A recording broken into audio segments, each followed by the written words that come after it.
Tatawagin ko po ang ating TAPS Coalition Hakbang ng Maisog convener na si Mr. Direct Nick Lizaso sa kanyang pagbati sa ating lahat. Pong matagumpay at mapagpalang hapon sa ating lahat. Matagumpay po dahil tayong lahat ay nagkatipon-tipon ngayong hapon, nagkasama-sama upang ipahayag ang ating hinaing sa gobyerno. Mapagpala po dahil binigyan po tayo ng Panginoon ng napakagandang panahon. Yes! At tayo ay magkasama-sama. Bago po ang lahat, gusto kong magpakilala muna dahil hindi po ako kilala ng tao. Ako po ay si Arsenio Nick Lizaso.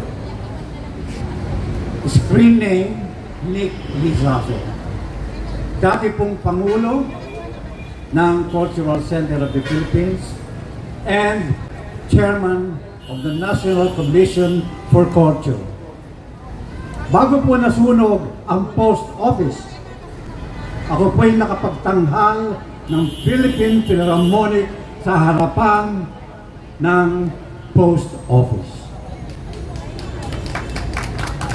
At yung pong Metropolitan Theater na binuksan, yan po ay noong panahon ng aking pamamahala.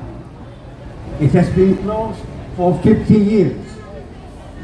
Tayo po ngayon ay nagtitipon-tipon at kasama po natin ang mga speakers from different sectors.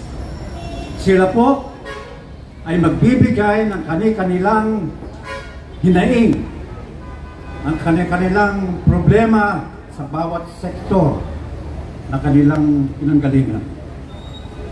Ang ating pong gobyerno ay merong kapansanan ngayon. Bingi. Wala po tayong mapagdulugan ng ating mga gustong sabihin sa kanila. At kung meron man, pati ang ating mga main media, mainstream media, ay hindi tayo pinapakinggan. Kaya po tayo ay nag-organize ng isang pagtitipong katulad dito. Hindi lamang dito at sa iba't ibang lugar. Upang malaman ng mga tao, ng ating mamamayan, ang tunay na nangyayari. Salamat po sa inyong pagdalo. Ngayon, bago po ako magtapos, bilang isang direktor ng telebisyon at pelikula at ng entablado, sisigaw po ako ng action. At ang aking mga artista ay kayong lahat.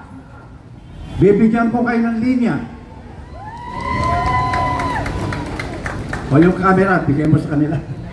Ang inyong sisigaw, ito ang inyong linya. BBM, kasama suntok. Alis dyan.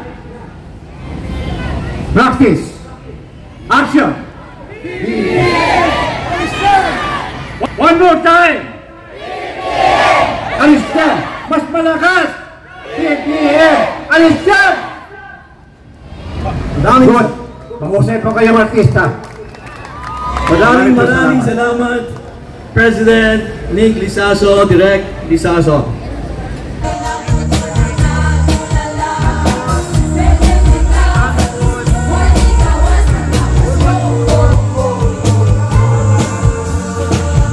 Pilipinas, puro pangalaman.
Panginoon.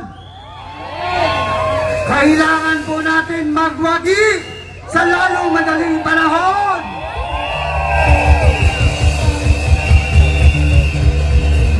Ipapaliwanag ko lang po yung sinabi ng ating kapatid kanina, yung tungkol sa yung sinasabi lang mining. Diba? Ang tatay niya ninakaw yung Golden Buddha sa isang minero.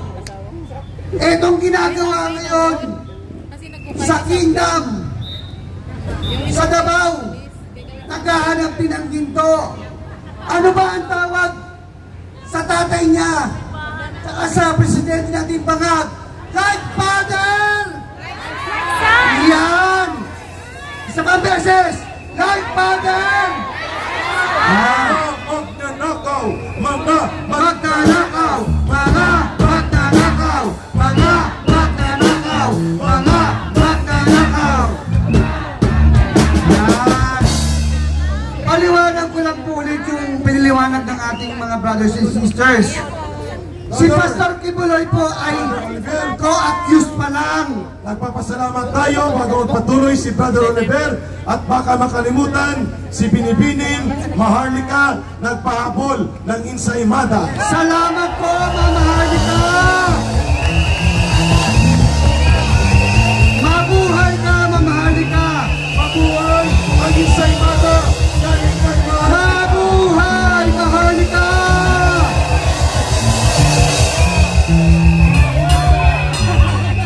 So, pinapaliwanag lang po natin dito, di ba? Kung ano ba talaga yung nangyayari sa bansang Pilipinas. Kung paano nila ginagawa. Ang big questions ngayon, ang big questions, bakit ba ginagawa sa Christian, sa KOJC, itong panggurgor ng mga pulis? Kasi merong paraan ng Panginoon. Sa ano sabi ni Pastor Kibuloy? The kingdom nation will rise again. Tama ba? Mabago tayong muli kasama ang taong bayan.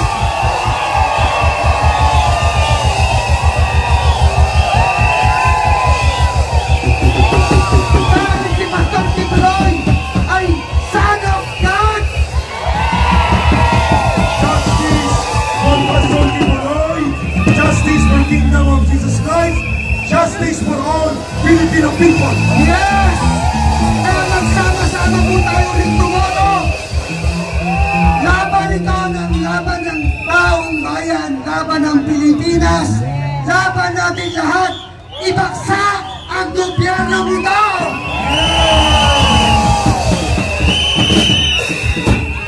Alam niyo, kanta ko dyan? Gagawa tayo ng kanta, simpleng kanta lang. Ano ba ang kinalagayan ni Bangag, di ba? Laki sa layaw, Jepro. Tama ba? Tatlong baksak. Laki sa layaw, Jepro. Isa pa. Laki sa layaw, Bangag. Laki sa layaw, Bangag.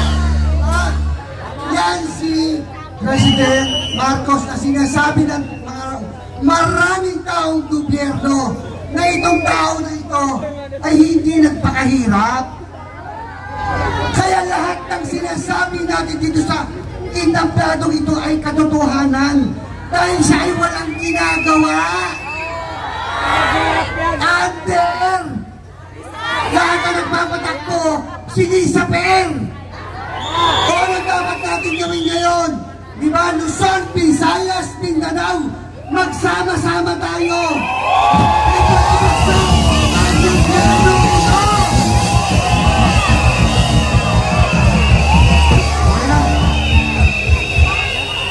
Maraming salamat sa tumatalas na mga pahayag habang gumagabi at nakikipag-cooperate. Ang panahon, tumigil ang ulan, subalit hindi titigil ang damdamin ng paninindigan ng mamamayan. Isa pa, ang tao, ang bayan, hindi magagapi. Ang tao, ang bayan, hindi magagapi. Ang tao, ang bayan, hindi magagapi. The people united will never be defeated. The people united will never be defeated. The people united will never be defeated. Maya-maya, ang ating song of commitment, yung bayan ko, ang portion nun, aawitin natin at pinaghahandaan ng mga mang-aawit ng bayan. Manatili po tayo lahat, i-off ang ilaw at buksan ang ilaw ng mga cellphone. Kung may kandila, magpailaw po tayo. We will call on Brother Ricky to lead the community prayer dito sa kampuhan ng mamamayan sa Liwasang Bonifacio. Mga kapatid,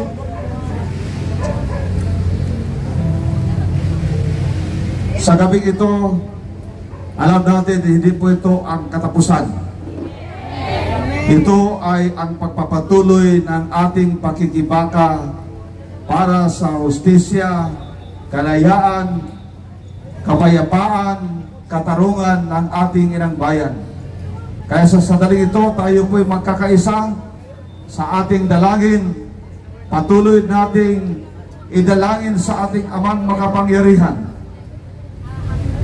na tayo patuloy na gabayan, pangunahan, sapagkat alam natin na kung wala ang kapangyarihan ng ating amang nasa langit, ay wala po tayong magagawa sa ating mga sarili. Kaya, mga kapatid, magkaisa po tayo sa ating dalangin sa gabing ito. Anuman ang inyong pananampalataya, anuman ang inyong paniniwala, iisa lang po tayo. Tayo ay magkapatid. Sa harapan ng Diyos, pantay-pantay po tayong lahat. Tayo po ay manalangin. Dakila at makapangyarihan naming Ama na siyang may likha ng lahat ng bagay, Panginoong Jesucristo, kami po ay lubos na nagpapasalamat sa inyo pong pag-ibig, sa inyo pong kapangyarihan na siya pong kumikilos sa aming kalagitnaan. Pang-siyam na araw na po ito na kami ay mapayapang nagtitipon dito sa Liwasang Bonifacio.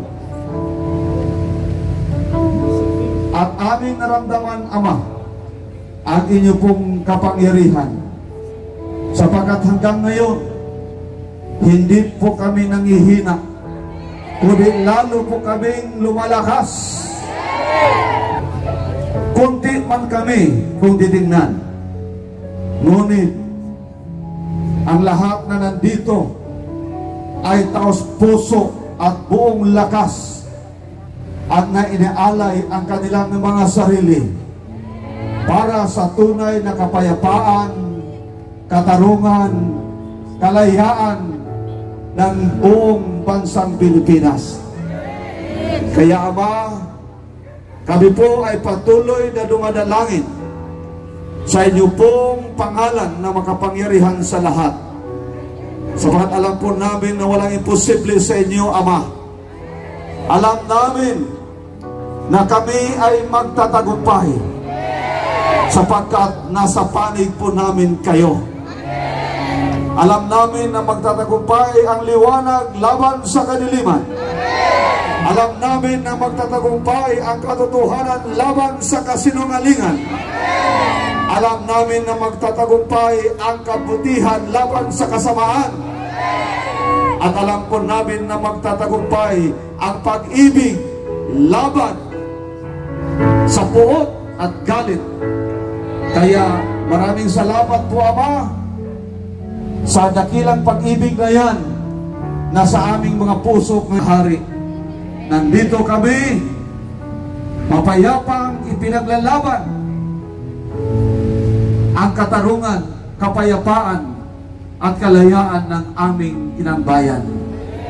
Kaya patuloy niyo pong pagpalain ang lahat ng mga kababayan namin na nakisa sa laban na ito.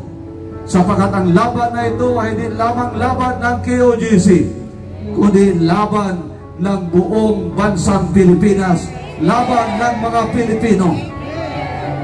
Kaya sa gabi ito, muli ay pinasasalamatan namin kayo.